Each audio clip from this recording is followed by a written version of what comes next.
Olá, pessoal! Meu nome é Daniele Ximenes, professora de língua portuguesa, e na aula de hoje falaremos sobre um assunto que eu amo e com certeza você aí de casa também gosta. Quer saber do que nós vamos falar? Nós vamos falar de contexto de produção, circulação e recepção de textos literários. Isso mesmo, nós falaremos durante essa aula de literatura. O que é o texto literário?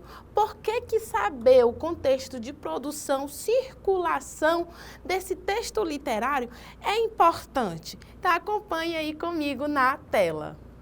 Vamos lá, pessoal. Quando nós falamos de contexto de produção, recepção e circulação de textos, nós dizemos que ele está diretamente ligado aí à existência real dos textos dentro da sociedade.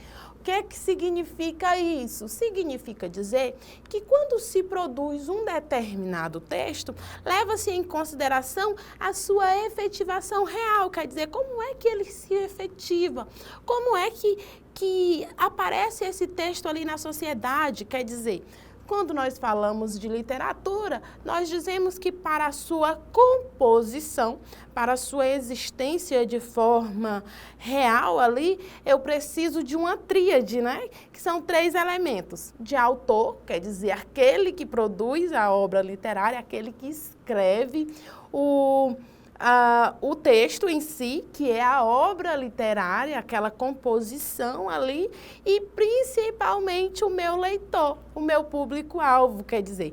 Quando a gente fala dessa existência real, quer ver, olha aí comigo na tela, nós falamos dessa questão das funções, quer dizer, o meu texto ele tem uma função e o meio de alcançar os objetivos. O que é que eu quero dizer com isso, pessoal? Quando nós colocamos, de um lado, um texto literário e de um lado, um texto não literário, como aparece aí para vocês, a notícia e o conto aí na tela, qual é o objetivo de uma notícia? É trazer uma determinada informação. Então, que linguagem eu vou utilizar? Qual contexto de produção está envolta aí a notícia? E do mesmo modo, eu penso aqui do outro lado do conto.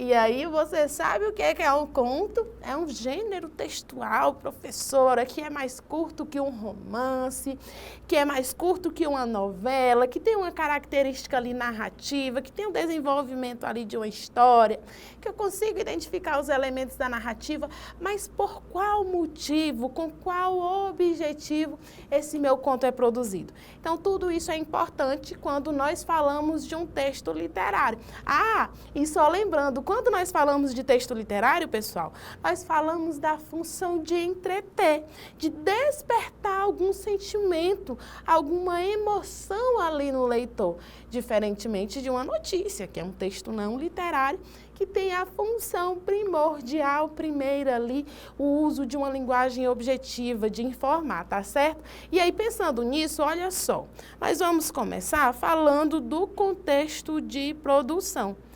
Quando nós falamos do contexto de produção, ele se refere a condições históricas, quer dizer, condições históricas, sociais e culturais que influenciam a criação desses textos literários, quer dizer, o momento histórico, como a sociedade estava organizada, quais os costumes ali, como a cultura se efetiva naquele determinado país, local em que essa obra se desenvolveu.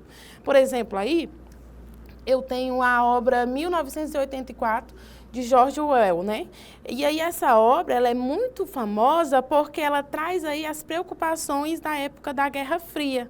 É uma obra que aparentemente se desenvolveria aí em 1984, mas a época de produção é bem anterior, então ela é bem vista nesse sentido de enriquecimento, de interpretação e apreciação literária. E aí a professora já aproveita para deixar uma pulguinha e um interesse na sua mente para que você leia essa obra, principalmente se você gosta de história, principalmente se você quer desenvolver ali a sua percepção sobre a Guerra Fria, sobre toda essa questão, essa conjuntura social importante mundialmente. Então, quando nós falamos de obras literárias e quando nós falamos desses contextos de produção e circulação, algumas obras elas ganham aí um enfoque universal.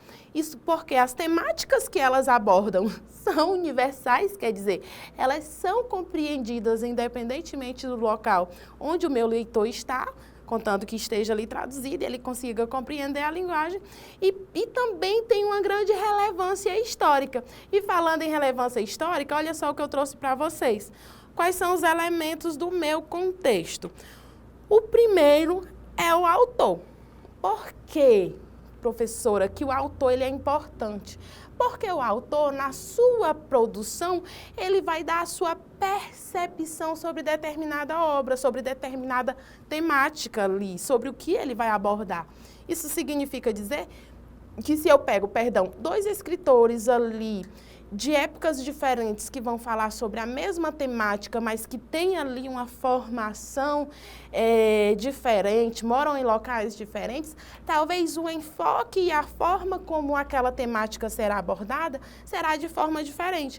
Portanto, quando nós falamos de contexto de produção e de análise literária, é importante que nós observemos ali qual é a biografia desse autor, em que ano ele viveu, a qual escola literária ele pertenceu, quais aspectos linguísticos eu consigo analisar a partir de todas as obras que ele produziu, e assim eu consigo fazer uma análise crítica mais detalhada.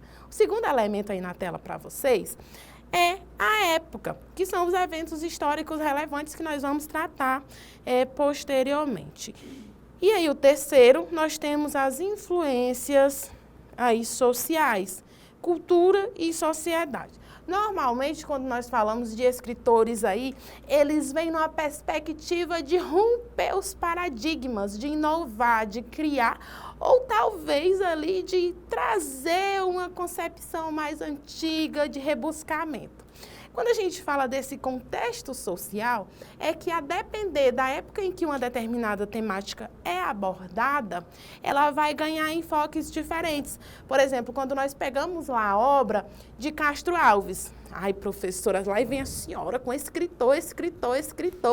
Toda aula de literatura a senhora traz um escritor diferente. Gente, quem foi Castro Alves? Então, lembra? Por isso que é importante nós sabermos um pouco do autor. Castro Alves ficou conhecido como o poeta dos escravos.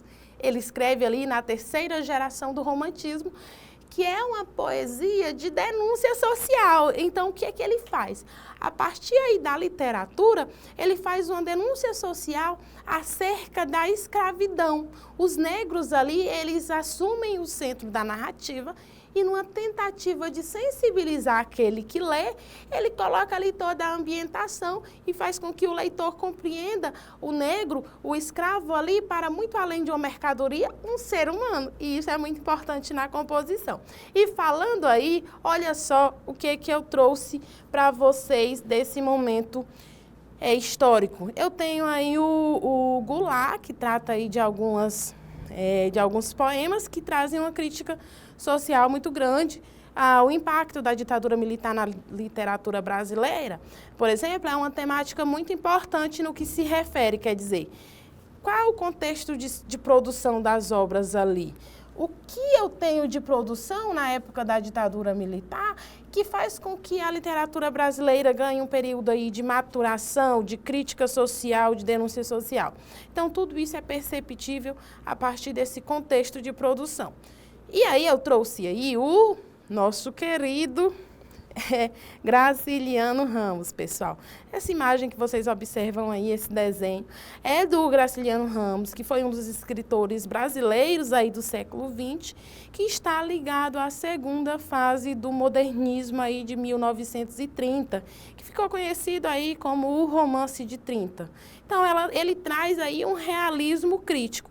embora ele faça uma produção aí voltada para esses romances regionalistas, o realismo crítico é bem presente, comum também desses tipos de romance. Então, eu tenho aí as desigualdades sociais sendo retratadas, a cerca nordestina, eita, que a dicção da professora está maravilhosa, e a condição humana em situação de miséria e opressão. Quer dizer, quando eu observo a biografia de um determinado autor, como as experiências, o contexto social, eu tenho um impacto forte na obra. Eu observo que todas essas vivências, elas interferem na sua produção. É tanto que, quando a gente fala do Graciliano Ramos, a gente observa a infância difícil que ele teve, e aí permite com que ele faça uma produção aí voltada aí para a crítica social, para a denúncia social, tá? Então, quando a gente compreende, quer dizer, vocês observaram que eu falei, eu trouxe um monte de informações desse autor, eu trouxe ali uma informação do momento em que ele escreveu, a qual escola literária, a qual movimento literário ele pertenceu. Quando eu trago isso, pessoal, eu faço com que eu consiga interpretar essa obra de forma mais consciente. E a minha paixão por literatura se dá justamente não pela uma linguagem que a gente diga que seja acessível em si, porque algumas obras elas têm uma complexidade maior, mas também e principalmente por conta da crítica literária. Eu tenho que perceber, além do meu texto, quais aspectos interferem ali no processo de produção, tá certo, pessoal? E aí eu falo já aqui essa imagem para vocês do contexto histórico que eu tenho abordado no decorrer dessa aula, que é muito importante, quer dizer, se eu falo de contexto de produção, obviamente o momento em que essa minha obra foi produzida é importante para a concretização ali, para a minha análise detalhada da literatura, tá? E aí eu vou falar agora de circulação de texto.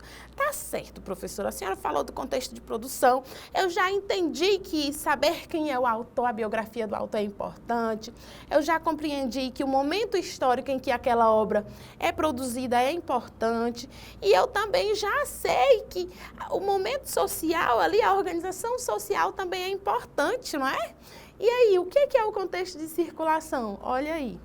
Quando nós falamos de circulação literária, pessoal, nós falamos do movimento dos textos entre autores, leitores e o mercado. Isso quer dizer que um texto ele pode atingir diferentes faixas etárias e ampliar o público. O que é que isso significa dizer, professora? Significa dizer que algumas obras, por exemplo, infanto-juvenis, ou algumas leituras ali infantis, elas são destinadas ali a um público específico.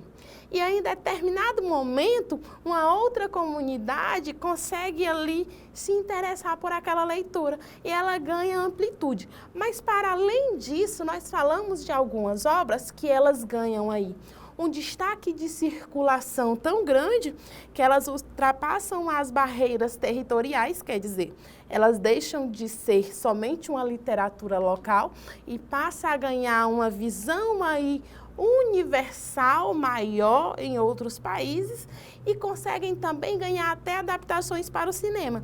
Quer ver? Olha aí comigo na tela. Então, quando a gente fala dessa influência, dessa recepção, interpretação das obras, nós falamos aí de obras que ganharam um reconhecimento nacional para além do público. Por exemplo, o que aparece para vocês primeiro aí é as Reinações de Narizinho, do Monteiro Lobato. Quem nunca assistiu aí o Sítio do Pica-Pau Amarelo? Aí, professora, isso aí é antigo, hein? Eu não sei, não, eu não assisti, não, ela é da sua época, da minha não é, não.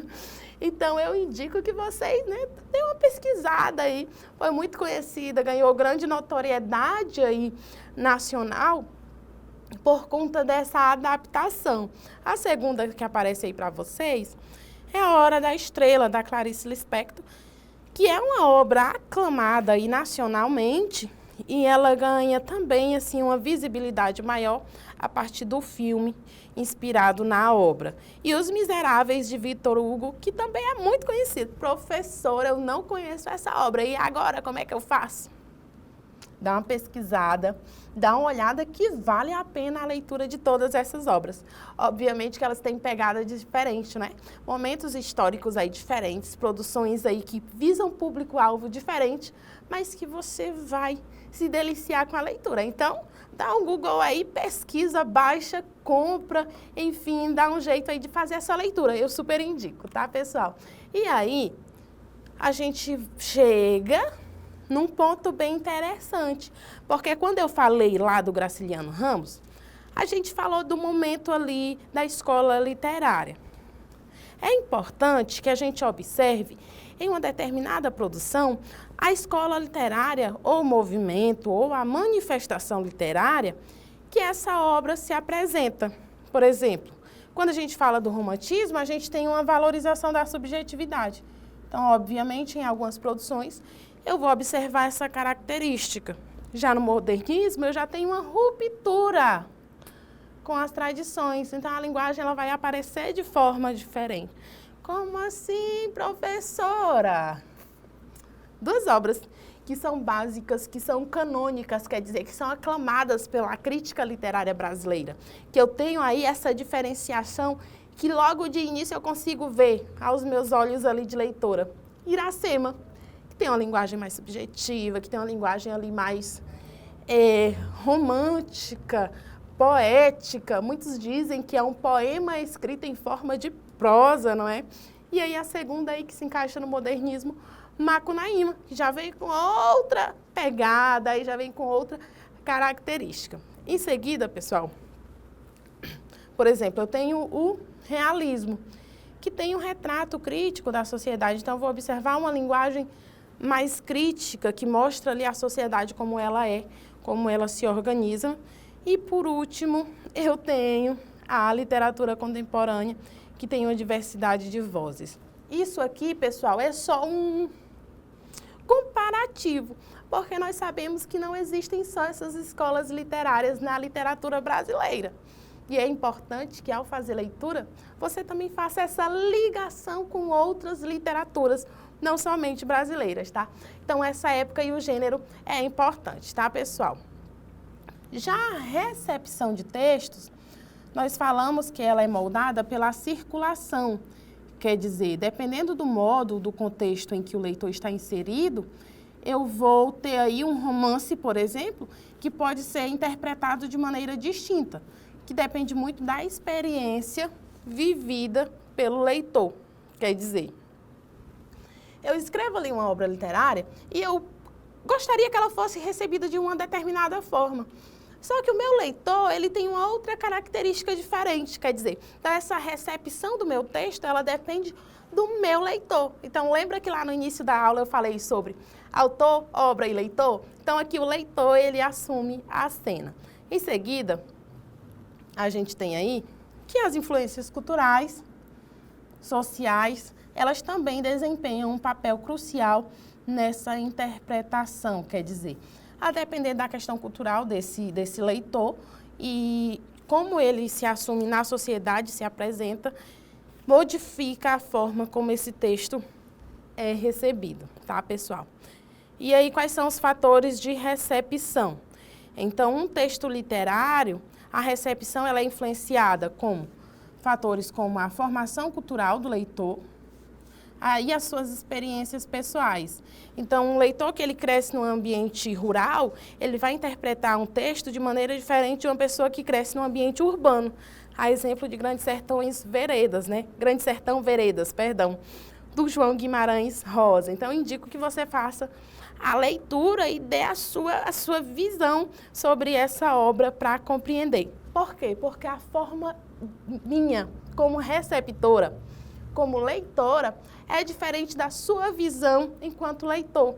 Quer dizer, as suas experiências, por exemplo, quando eu falo de literatura, e eu gosto muito de falar de literatura, eu falo da crítica literária em si. E de repente você, enquanto leitor, até o momento tenha feito essa literatura essas leituras, dessas obras de forma mais para deleite, para apreciação em si.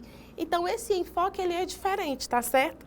E aí posteriormente, pessoal, eu tenho essa diversificação de perspectiva, um enriquecimento para a análise literária, que é o que eu muito trato nas minhas aulas, tá certo? Então, pessoal, esse trecho é da Carolina Maria de Jesus. A Carolina Maria de Jesus, ela é uma escritora, que eu gosto muito de falar sobre ela é uma escritora contemporânea. Ela traz ali, na sua narrativa, características de uma típica moradora ali da favela. Então, dentro dessa perspectiva de uma escritora contemporânea, que era catadora de lixo, que cresceu ali na favela, mãe solteira, faz ali na sua produção uma narrativa que mostra essa realidade. Quer ver? Vamos fazer a leitura aí desse trecho. Diz assim: terminaram a refeição. Lavei os utensílios, depois fui lavar roupas. Não tenho homem em casa. Observa que aqui eu já tenho uma caracterização dessa obra. Não tenho um homem em casa. É só eu e meus filhos. Então, que organização social eu tenho? Eu tenho a organização de uma mulher que cria sozinha os filhos, tá certo?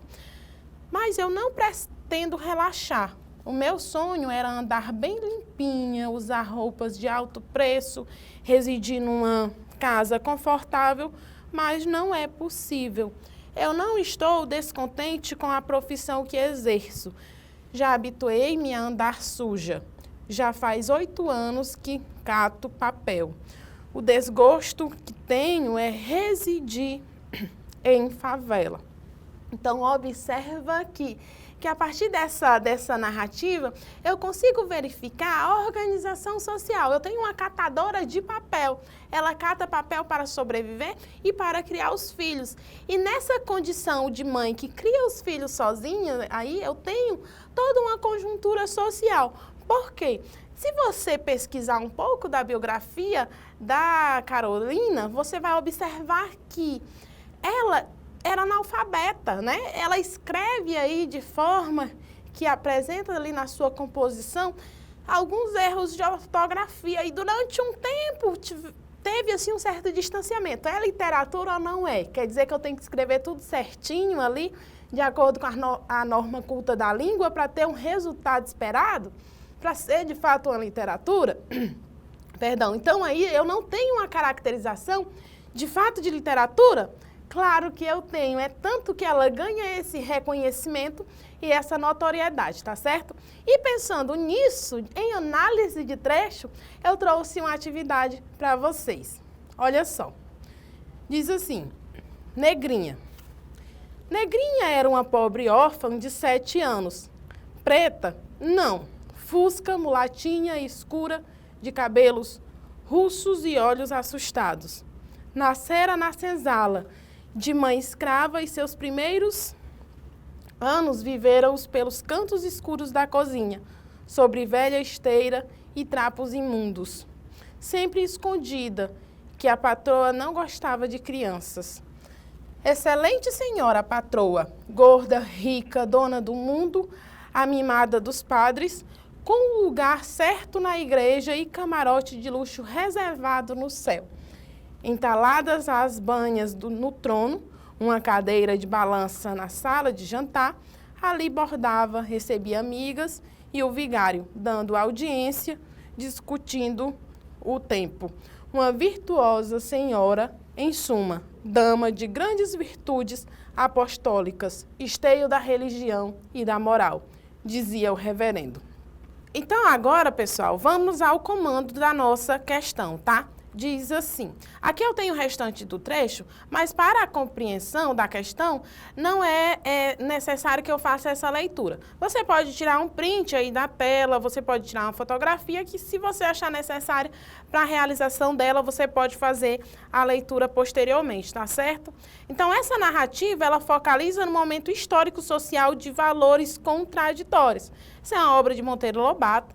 Ela mostra ali aquela vivência da época da escravidão, em que eu tenho uma contradição muito grande entre o escravo e o senhor do escravo, entre a senhora ali, e como a criança é vista naquele momento. Então, aí, essa contradição, ela se infere no contexto então, quer dizer, nós estamos falando aqui do contexto. Pela letra A, falta de aproximação entre a menina e a senhora preocupada com as amigas. Letra B, receptividade da senhora com os padres, mas deselegante para com as beatas. Isso aparece no meu texto. Letra C, ironia do padre a respeito da senhora, que era perversa com as crianças.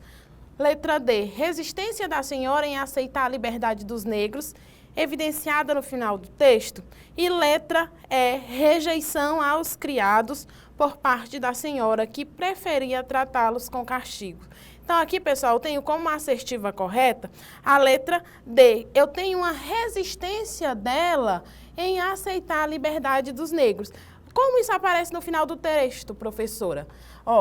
A excelente Dona Inácia era mestra na arte de judiar de crianças. Vinha da escravidão, fora senhora de escravos. E daquelas ferozes, amiga de ouvir cantar o bolo e estalar o bacalhau. Nunca se fizera ao regime novo. Quer dizer, ela nunca gostou desse regime novo. Essa indecência de negro igual. Então, observa aqui que eu tenho um momento histórico-cultural de que, embora a escravidão já tenha chegado ao fim, esse contexto reflete essa dicotomia, essa dificuldade de aceitação. E, portanto, pessoal, o que é que nós vimos na aula de hoje? Observa aí.